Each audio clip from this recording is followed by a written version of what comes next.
Hey, good morning, YouTube. How's everybody doing? I know it's been a while. I know it's been a long time since I shot my last video. But I wanted to shoot this video real quick to number one, give an update on both of my two systems to let everybody know how everything is doing, to see the coral growth, and also to kind of see like the changes and everything else that's been happening in the tank. This tank in particular is my SPS tank. This is my Red Sea Reefer 350 G2. And this is a SPS fully dominated reef tank that I have here.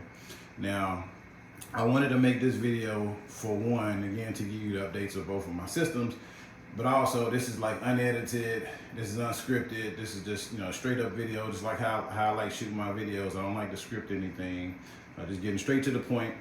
But I wanted to kind of talk about like how issues can happen no matter how experienced you are in this hobby, no matter how long you've been doing this. I mean, things happen in the tank and you have to know how to take care of them when the issues occur.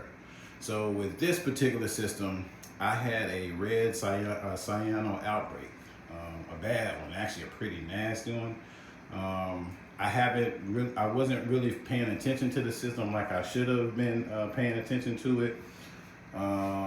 Life kind of got super busy, and one minute I looked in, I was just pretty much looking, I was cleaning my glass and I looked in my tank and I was like, whoa, like, what the heck happened?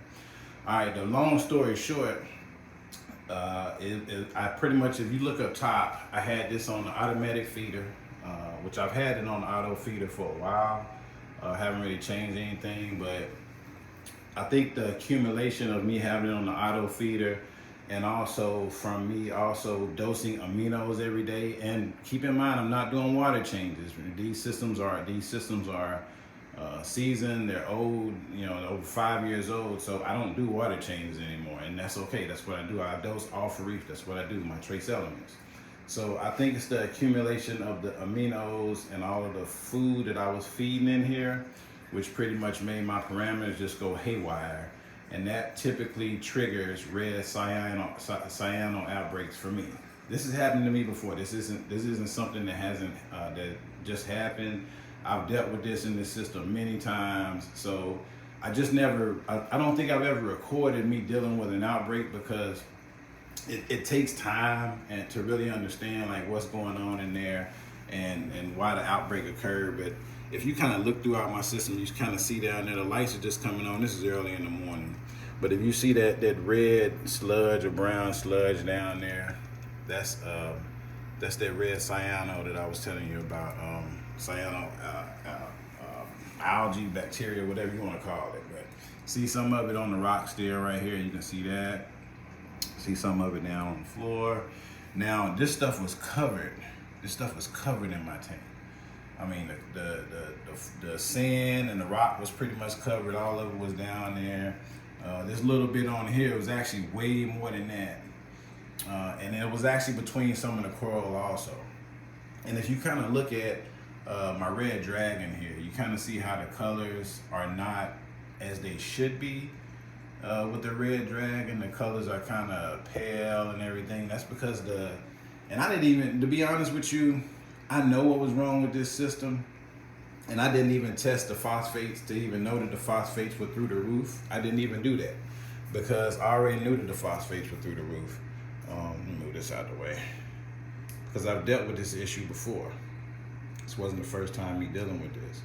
So I was like, I don't even want to test the phosphates, because I already know they're like extremely high. But if I had tested them, I probably would have been shocked to kind of know, how high they were to create this outbreak.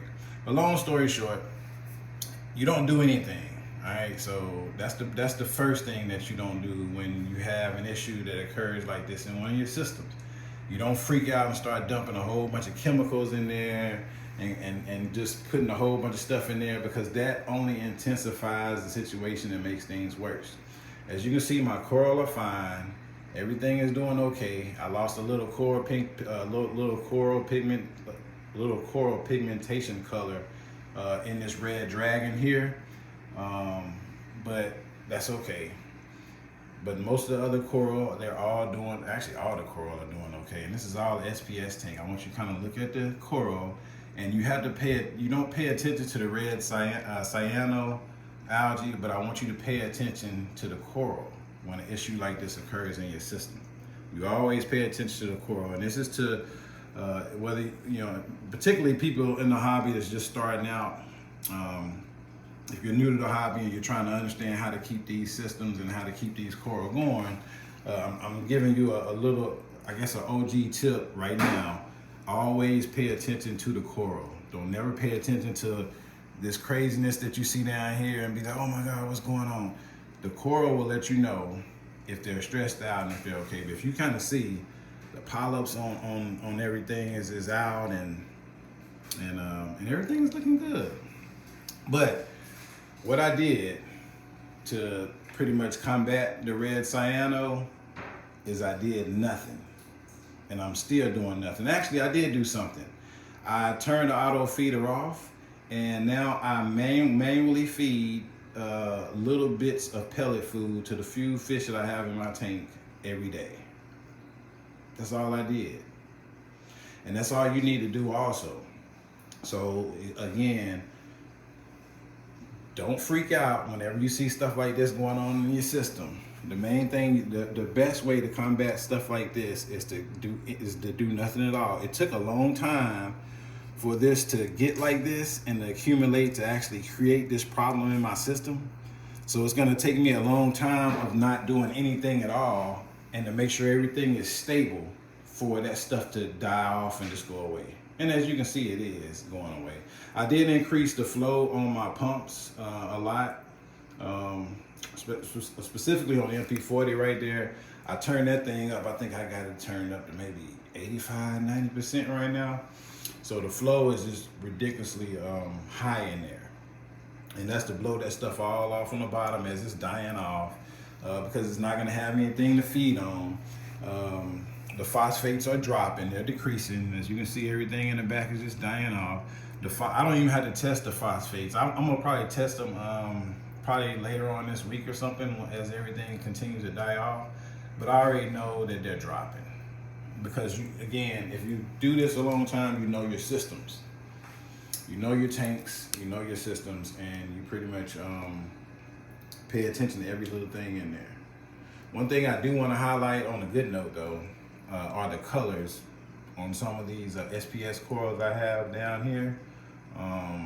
The coral has been, the colors on them have been getting a lot better. And you can see, like, if you look at some of my previous videos and you look at this video, I'm zooming in now so you can actually kind of compare them, because again, I don't do all that editing and scripting and all that kind of stuff. I don't have time. I have a super busy life. But if you compare them to some of my previous videos and you kind of look at the growth, you'll see how they've changed and how the colors are popping and gotten a lot better. Look at that. Look at the Monty. I love Monty. Monty Pora coral they get a bad rep with a lot of reefers because I think a lot of it occurs with placement. I was intentional and strategic how I created this scape, and as you can see, my Montipora coral down at the bottom. And if you keep them down at the bottom, you kind of keep them shaded from different things, and you can control them from overtaking your system and overtaking certain rock work and stuff like that. But I like it. All right, so I've showed you an update of this tank, and this is my Red Sea Reefer 350 G2 SPS system, fully dominated system. Now that's the update on this one, and as you can see, I'm dealing with the red cyano issue. I'll give you another update on it as everything continues to die off, probably next week or so, or a week or two, and then you'll I'll show a video and show you how everything is just back to normal, and that's all completely gone away. All right, going over to my other system. So this one is doing great. So this is my Cade. This is my mixed reef tank. As you can see, no issues with this system. I was dosing aminos in here also. The amino buildup didn't occur in here, I don't think, because I wasn't dosing aminos that long. In my SPS system, I've been dosing aminos for over, oh man, probably about close to a year now. I think it's 10 milliliters a day, 20 milliliters a day, something like that. But that buildup occurred and that caused that outbreak. But this one, I was dosing 10 mils a day of aminos, and I've stopped dosing it, so I'm not dosing anything at all now. And I know somebody's gonna ask what amino was I dosing. Somebody probably asked that. It was the Acro Power. I love Acro Power. I'm not giving Acro Power a bad rep at all. I'm going to continue using Acro Power. I just used too much Acro Power in my system, and I wasn't paying attention to it, and everything built up. I like how the aminos controls how my colors are in my coral. If you see in my mixed reef system, the colors in here, the fluorescent colors are amazing. I think that's partly because of, I think it's a stable parameters for one, but since I've started dosing aminos in here a little bit, along with my trace elements, because I dose all for reef in here too, and I don't do any water changes in this either. And again, new reefers, if you haven't been following my channels, I'm not promoting anybody to not do water changes. I am an avid supporter of water changes, especially if you're just starting out in the hobby and you're just now setting up your reef tank. My systems are over 4 or 5 years old. They're older systems, so that's why I don't have to do water changes. I want to add that as a disclaimer. Okay. All right, getting back to the business, because I don't want to give anybody bad information, because there's a lot of that floating around on the web. There's a lot of people putting out bad information just because. I'm just giving you the, what I know from the experience that I've gathered over all these years. I've been in this hobby since 2010, so I've been doing this for a while. I'm not bragging or anything, but I just want to make sure I'm telling everybody the right information. But the colors in here are looking really, really good. No issues with this system. Now the Montipora, if you pay attention, right? The red Montipora on the back, I just glued it on the back, I don't know, a while ago. And now if you zoom in, you can kind of see like how it's just spreading all over their back wall. I actually like that. I think that's unique and different. That's my Jake Adams crystal experiment right there in the middle. Right here, that green one right through there. I love that piece. I should have brought my little magnifier here where I can give you a top-down view, but I'm not gonna go out there and get it.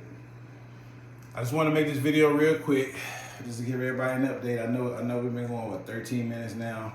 This is unedited, unscripted. I don't like to do the edited videos when I'm giving you information like this, or anything that's scripted, because I like showing you the rough and the raw my life as a reefer and my two systems. Okay, and again, this is my Cade mixed reef tank. Let you check out everything in there. I did have an aptasia problem right here. Let me show you before I get off of here. Well, I do have an aptasia problem. Let me zoom in. If you look right there, you see the aptasia growing in there. That's okay, because see if I can find him in here. He's always hiding, because I just added aptasia eating filefish, which he does a great job with hiding within this system. But he's already taken out a whole bunch of let me fix my camera. He's already taken out a whole bunch of the aptasia already, so sorry about the shaky camera. I don't do all the editing, that's okay, just work with me. But he's gonna, oh, there he is right there. See him right there? Bam, and he's a big one too. I got him earlier this week. He's already been going to work in there. Already been going to work. The only thing about those, you have to be really, really careful about them. And I'll give you my backstory with those real quick, and I'll get up off my soapbox. But I've had those in here before when I had aptasia issues, and they rectified the problem. But once they eat all the aptasia, then they start nipping at my soft coral, like my hammers and all that kind of stuff. I mean, stressing them out like ridiculously. So what I have to do is you have to wait at night when they're sleeping. First, you find out where they sleep. They usually sleep at the same place every night, and when they're sleeping at night, they can't. It's like they're just not fully aware of what the heck is going on at all. And you can just go in there real easy and just scoop them out and just move them down to the bottom until you need to use them again. Cool. I'll give you that bit of information, and I'll get up off my soapbox. But again, this is my Cade mixed reef tank. Give you an update on that. And my Red Sea Reefer 350 G2, just waking up, lights cutting on, dealing with the red cyano issue. And that's okay, because it's gonna get better. And the coral look amazing, they look great. And I'll give you an update once I clear that stuff up. All right, everybody, take care.